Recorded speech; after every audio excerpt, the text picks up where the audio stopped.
The broadcast is now starting. All attendees are in listen-only mode. Hello, this is Jennifer Schaust, and we are continuing on in our 2017 Government Contractor Webinar Series. Thanks everybody for joining us today. As we continue, all of our webinars are listed on our website under the webinar section. The recordings from the series will also be posted there the following Monday. So Monday of next week, you'll get her for some of the other topics that we're covering in the next, I'll say 5.5 weeks that remain here. A little bit about my organization. We are based in downtown Washington, D.C. and provide various services for contractors ranging from capability statements, 8A certification, GSA schedules, proposal writing, contract admin, and other services that we typically offer a la carte. We also do host various networking events and seminars. To stay abreast of those, you can either sign up for our newsletter, which is complimentary, and you can sign up on our website under the Contact Us tab, or you can just check our events section on the website as well, and those are usually updated and fairly current. A little bit about me on this next slide, but more importantly, we're here to talk to Jamie Sokolow, who will be talking about grant writing and the various components of that. So very thankful to have Jamie with us today. He's got a great experience in grant writing and proposal writing, and I'll let him take over and share his wealth of knowledge and expertise in this area. So thanks again, Jamie, and I'll hand the floor over to you. Thank you very much, Jennifer, and welcome to this seminar or webinar. We will talk for 20 minutes on the subject of how to develop winning grant proposals. This is a subject that is very near and dear to my heart because for the last 25 years, I've been working with businesses, nonprofits, and government agencies in developing federal grant proposals. So I'm going to share some of my knowledge and I hope insights with you so that you can begin this process. If you have any questions or comments, please go to the last slide. You will see my phone number and my email address, and you are welcome to call or email me for more information. So let's start with the first slide. What is a federal grant? Federal grants are contracts. They are monetary awards given by a federal agency to some sort of legal entity. The good news is that every year the federal government gives out about $1 trillion in grants. About $700 billion goes to state and local governments through mandated programs. So that leaves $300 billion for businesses and nonprofit organizations. And if we can go to the second slide, we'll see who's eligible.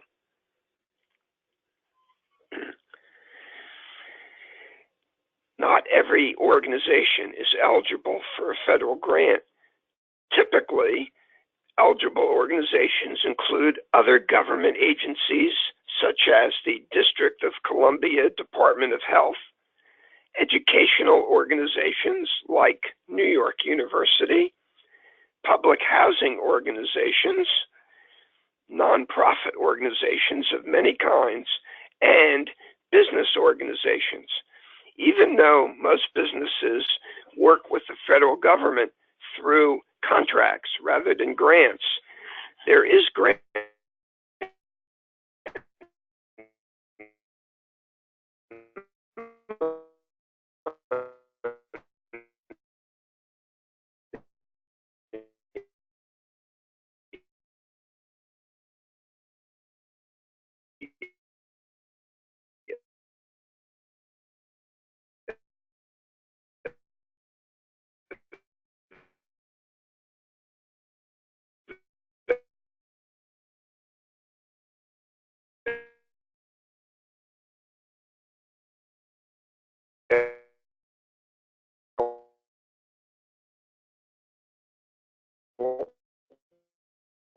for National Institutes of Health.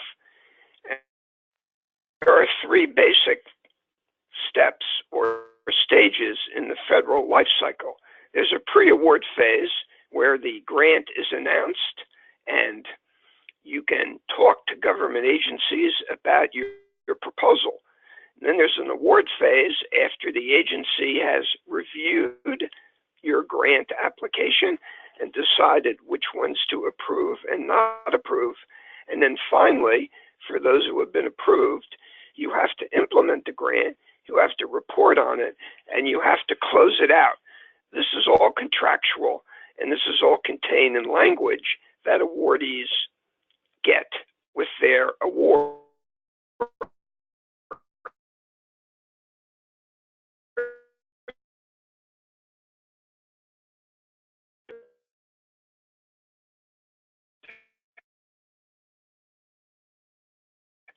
Regardless of what kind of business you have or what kind of nonprofit you have, you, I think, need to go through these steps to be successful.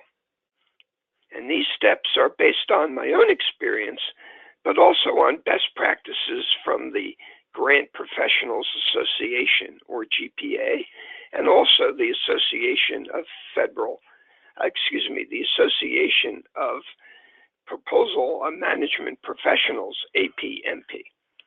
So step one is you have to figure out very concretely what you want to do.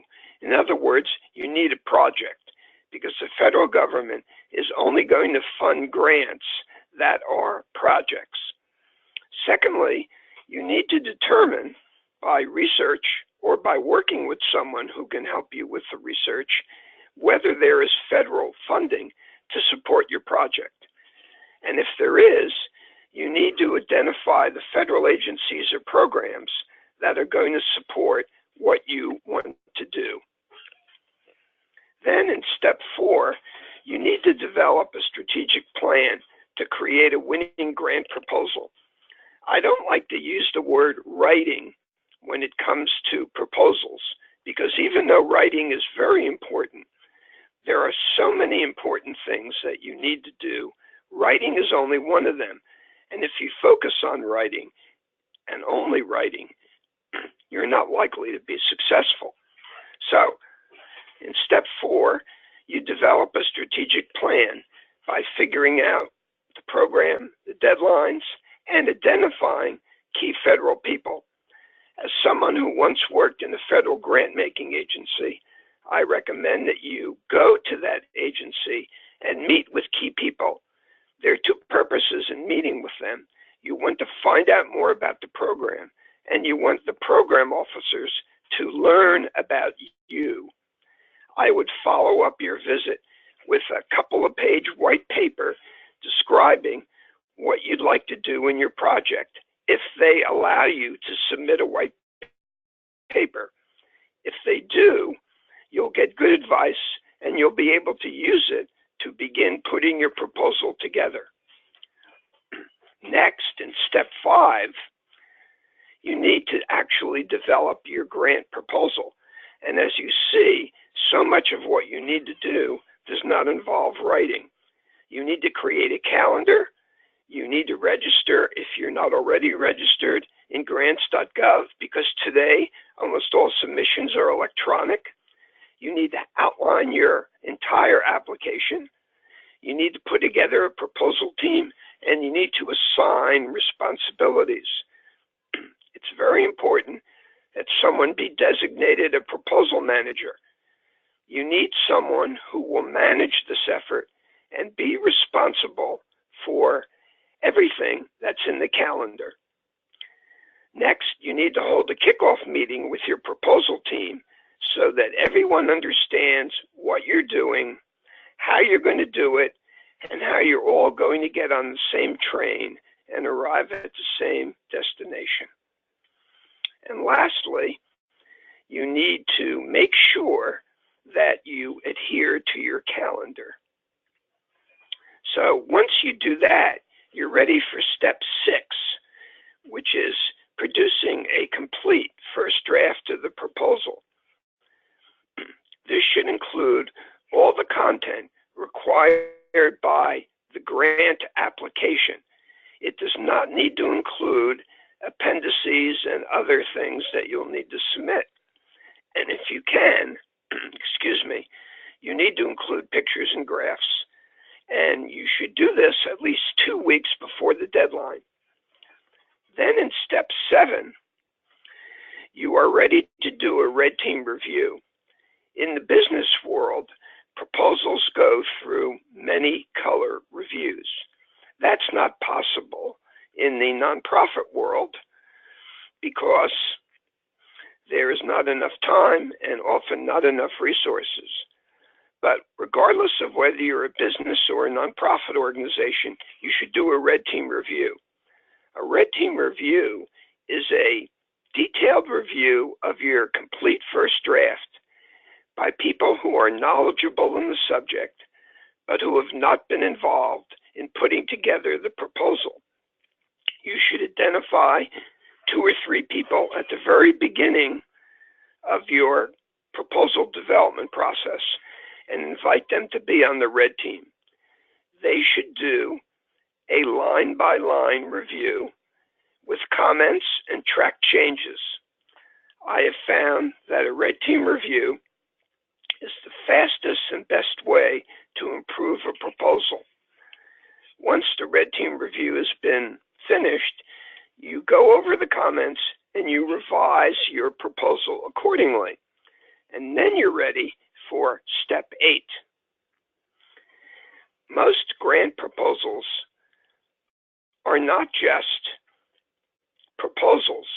They are also letters of support, letters of commitment, biosketches, timelines, program management plans, and whatever else the grant guidelines might require. And often these are quite complex. They're very lengthy, and they take a lot of work. So this is something that you need to develop simultaneously while you are working on your actual proposal. So you need to complete your forms. If you don't, your proposal will be declared non-compliant, and it probably won't even be reviewed. Once you've done that, you're ready for a gold and white glove review of the proposal. In the gold team review, you go over the entire proposal, including the appendices, and make any final changes or corrections, which should be very small at this point.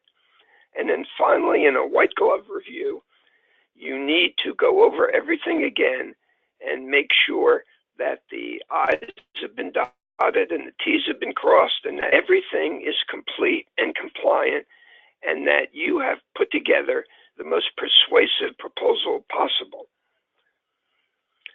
Then you're ready to submit it, and probably it's going to be uploaded into grants.gov.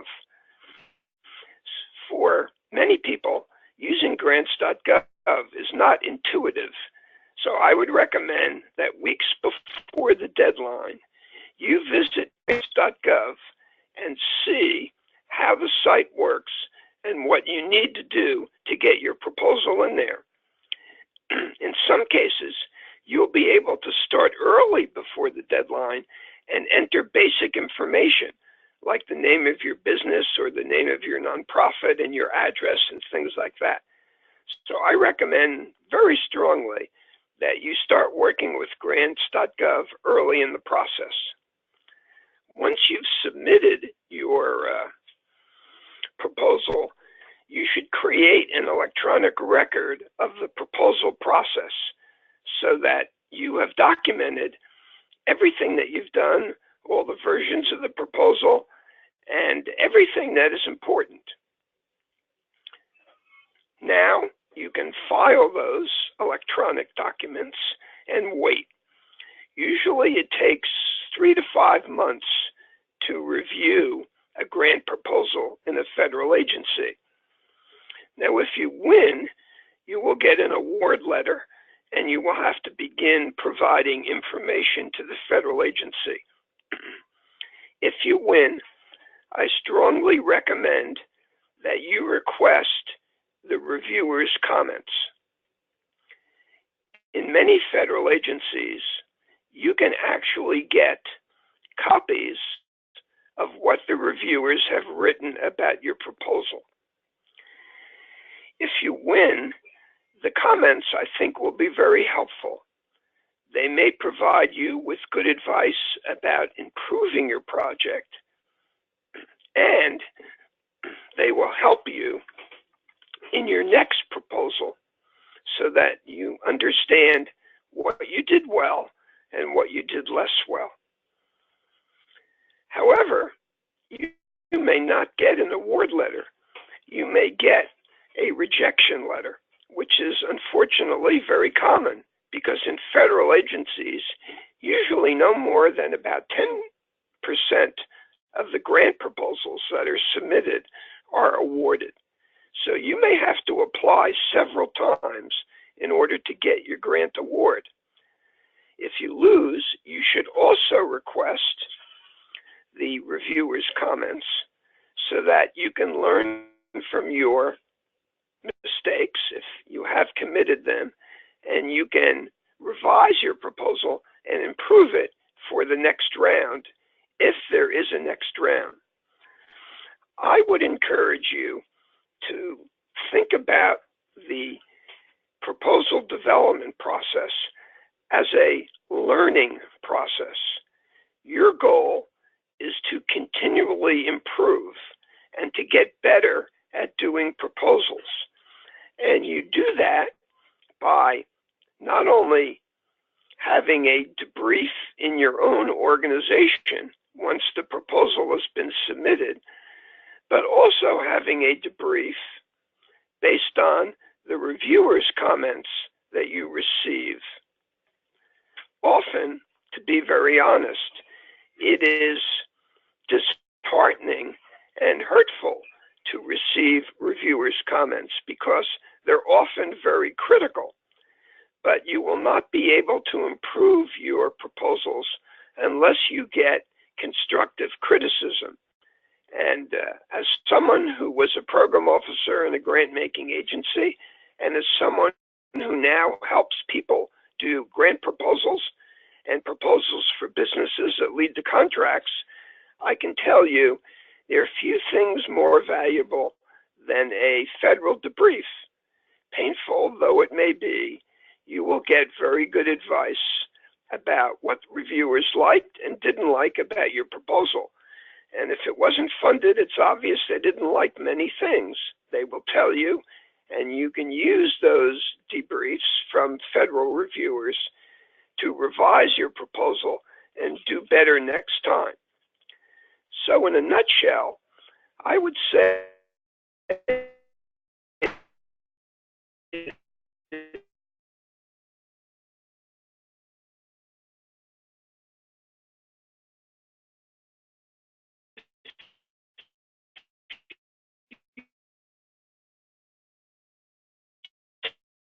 take these, but it is hard to be persuasive and be the factor that is the difference between winning and losing.